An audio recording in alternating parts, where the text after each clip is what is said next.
Hello student, welcome to back over YouTube channel maths वाला 3.14। Students, आज की इस वीडियो में हम देखने वाले हैं क्लास 8th के मैथ्स का चैप्टर नंबर 3, उसकी भी एक्सरसाइज 3.2।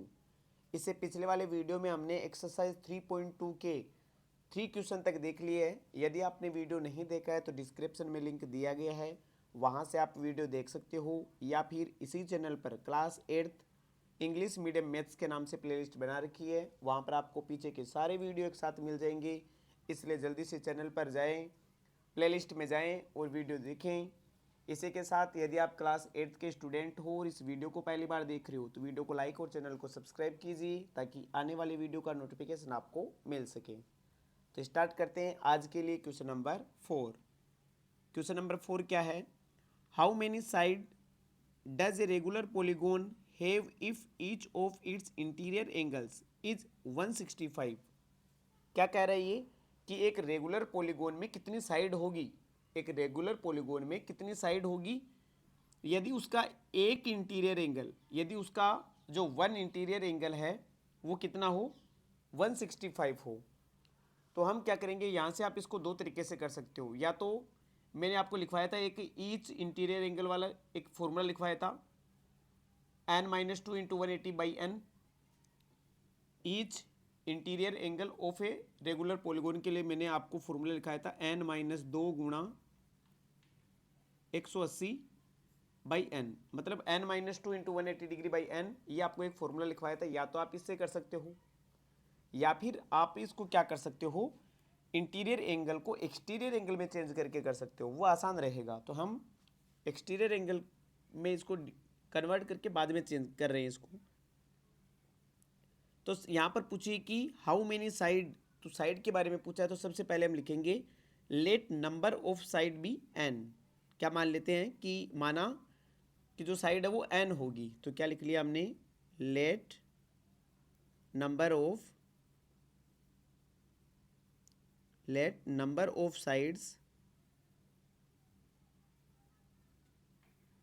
Is equal n. हमने नंबर ऑफ साइड्स को क्या मान लिया कि एन, इस रेगुलर पॉलीगोन में एन साइड है। अब हमें इस एन की वैल्यू निकालनी है। तो सबसे पहले इंटीरियर एंगल दे रखा 165, तो आपको इसका एक्सटीरियर एंगल निकालना है। तो क्या लिखेंगे, एक्सटीरियर एंगल। क्या लिखेंगे, एक्सटीरियर एंगल। और एक्सटीरियर एंगल कैसे निकालते हैं, 180 डिग्री में से 165 डिग्री को क्या कर देते हैं, लेस। मतलब यदि आपको इंटीरियर एंगल दे रखा आपके पास, एक्सटीरियर एंगल निकालना हो तो 180 डिग्री में से लेस कर दो। सेम इसी पोजीशन से आप एक्सटीरियर एंगल भी निकाल सकते हो। तो यहाँ से क्या हो जाएगा, 180 डिग्री में से 165 को लेस करेंगे तो यहाँ से हमारे पास आ जाएगा 15 डिग्री। कितना डिग्री आ जाएगा, 15 डिग्री। अब हमें क्या लगाना है, ईच इंटीरियर का जो फॉर्मूला होता है, या फिर आपको एक इसका और फॉर्मूला बता दूं मैं, नंबर ऑफ साइड्स का, नंबर ऑफ साइड्स का मैं एक फॉर्मूला लिखवा रहा हूँ, आपको ध्यान रखना। जब भी आपको नंबर ऑफ साइड निकालनी हो तो आपको क्या फॉर्मूला लगाना है, सम ऑफ एक्सटीरियर एंगल्स।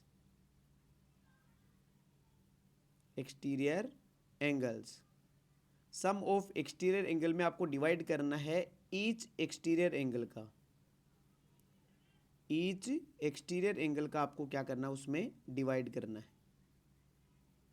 तो इक्वल के नीचे इक्वल आ जाएगा, सम ऑफ एक्सटीरियर एंगल का सम फिक्स होता है, वो भी कितना डिग्री, 360 डिग्री। और बाई में कितना आ जाएगा, ईच एक्सटीरियर एंगल। ये रहा ईच एक्सटीरियर एंगल, अभी निकाला हमने कितना, 15 डिग्री। अब हमें क्या करना है, 360 डिग्री में 15 डिग्री का डिवाइड करेंगे तो 15 टू जा 30 और 15 फोर जा 60, कितना आ जाएगा, 24 डिग्री। तो यहाँ ये डिग्री नहीं है, हमें यहाँ पर क्या निकालिए, नंबर ऑफ साइड निकाली है। तो नंबर ऑफ साइड कितनी हो जाएगी, 24।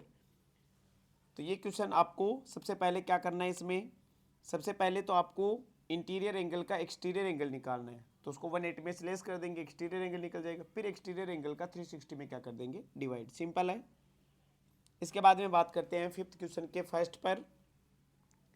It is possible to have a regular polygon which measure of each exterior angle is as 22 degree. कि क्या ऐसा कोई रेगुलर पॉलीगॉन पॉसिबल है क्या जिसका एक्सटीरियर एंगल है वो 22 डिग्री हो। तो हमें यहाँ पर क्या करना है, एक्सटीरियर एंगल के फॉर्मूले से हमें एन की वैल्यू फाइंड करनी है। किसकी वैल्यू फाइंड करनी है, एन की। अब हम भी जानते हैं कोई भी पॉलीगॉन हो उसमें एन है वो एन है वो नेचुरल नंबर होता है, 1 2 3 4 इस प्रकार। लेकिन पॉलीगॉन है वो थ्री साइड से स्टार्ट होता है। तो जो भी साइड्स होगी वो एक नेचुरल नंबर होगा। मतलब यहाँ पर साइड है वो न तो पॉइंट में आएगी और न ही किसी फ्रैक्शन के रूप में आएगी। तो यदि डिवाइड पूर्ण रूप से हो रहा है तब तो पॉलीगॉन या रेगुलर पॉलीगॉन पॉसिबल है, अन्यथा नहीं है। तो हम यहाँ से एक्सटीरियर एंगल का फॉर्मूला लगाते हुए यहाँ से एन की वैल्यू फाइंड करेंगे। अभी हमने जैसे एन की वैल्यू फाइंड की है सेम वैसे के वैसे इसको करना है। तो आपको क्या लिखना है यहाँ पर, सबसे पहले सेम जो आपने ये क्वेश्चन किया है सेम वैसे के वैसे करना है। तो इसको भी हम क्या लिख लेते हैं यहाँ पर, नंबर ऑफ साइड्स। हम नंबर ऑफ साइड्स निकालेंगे। यदि नंबर ऑफ साइड्स पूर्ण डिवाइड के रूप में हमारे पास एक नेचुरल नंबर आ जाए तब तो हम कह देंगे पॉसिबल है, अन्यथा पॉसिबल नहीं है। तो क्या लिखेंगे, number of sides is equal होता है सम ऑफ एक्सटीरियर एंगल्स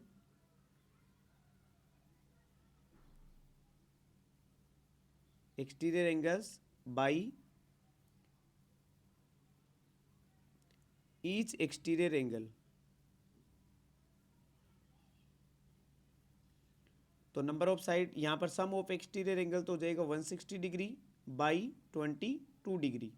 अब 22 का 360 में डिवाइड करेंगे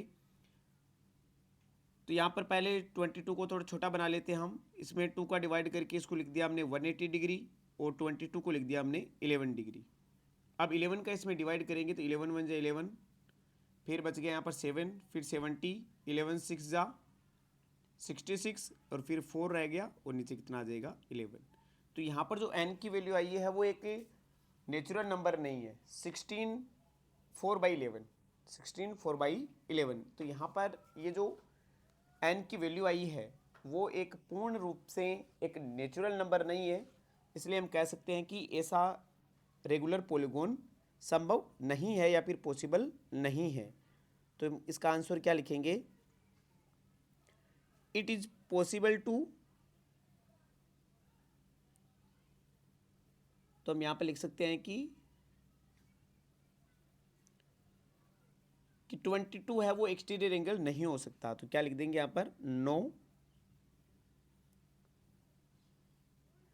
22 इज या 22 degree is not A divisor of 360 degree.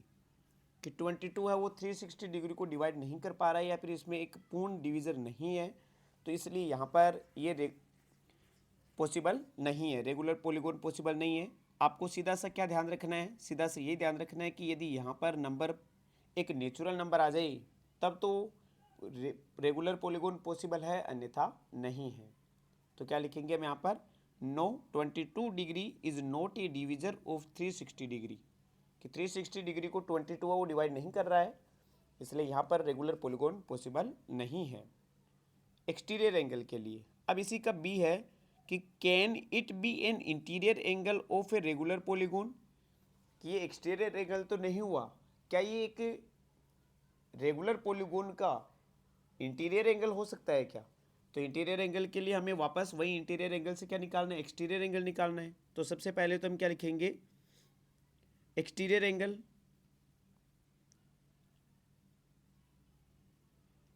Interior angle का क्या निकाल लेते हैं, एक्सटीरियर एंगल। तो क्या लिखेंगे, each exterior angle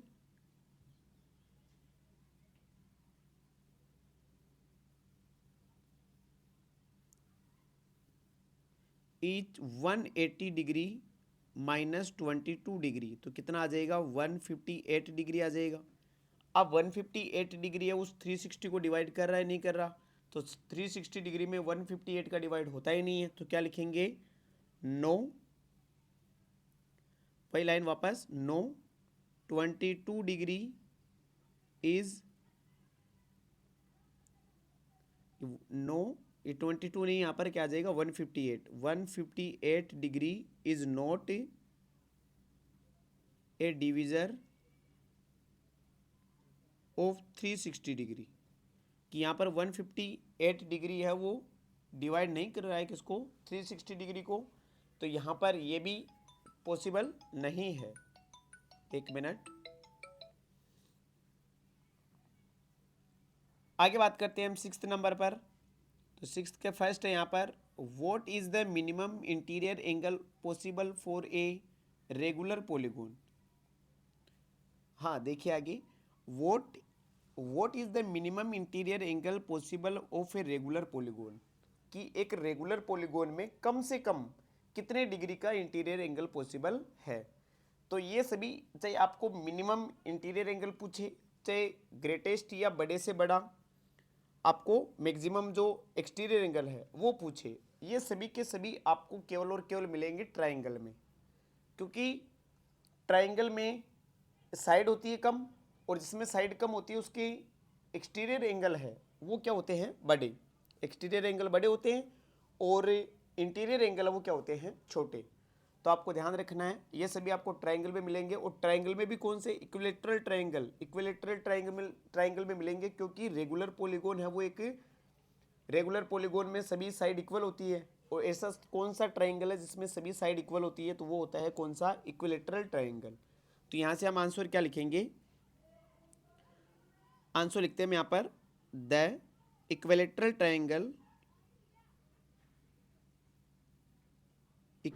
triangle begin a regular polygon of three side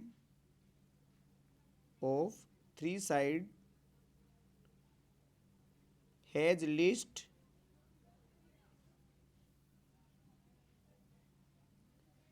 measure of an interior angle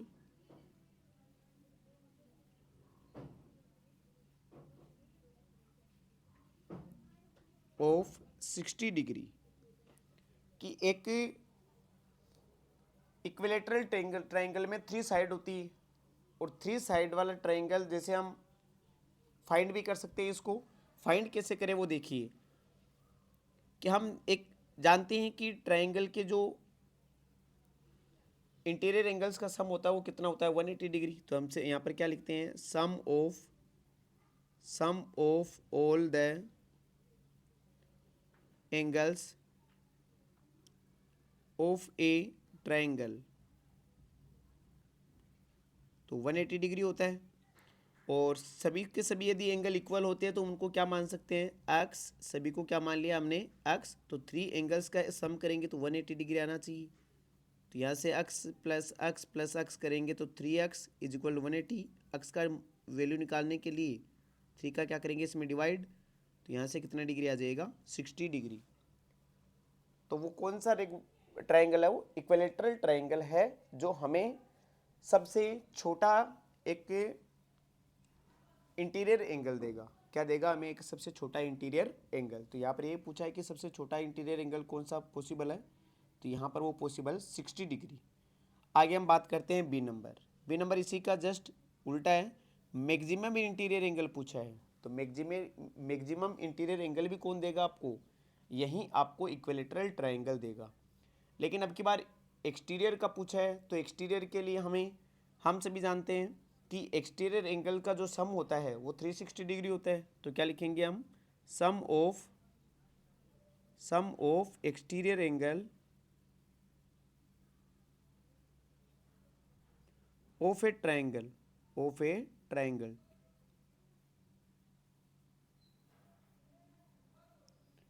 is equal हो जाएगा 360 डिग्री, क्योंकि एक्सटीरियर एंगल का सम फिक्स होता है 360 डिग्री। अब एक एक्सटीरियर एंगल को हमने अक्स मान लिया, तो x plus x is equal to 360, तो ये हो जाएगा 3x इज इक्वल टू 360। अक्स की वैल्यू फाइंड करने के लिए 360 में 3 का डिवाइड करेंगे तो कितना आ जाएगा 120 डिग्री। तो इंटीरियर एंगल तो मिनिमम कितने का सब पॉसिबल है 60 डिग्री, और एक्सटीरियर एंगल मैक्सिमम कितने का पॉसिबल है 120 डिग्री। तो ध्यान रखिए आप, ये सभी इक्विलेटरल ट्रायंगल में होता है।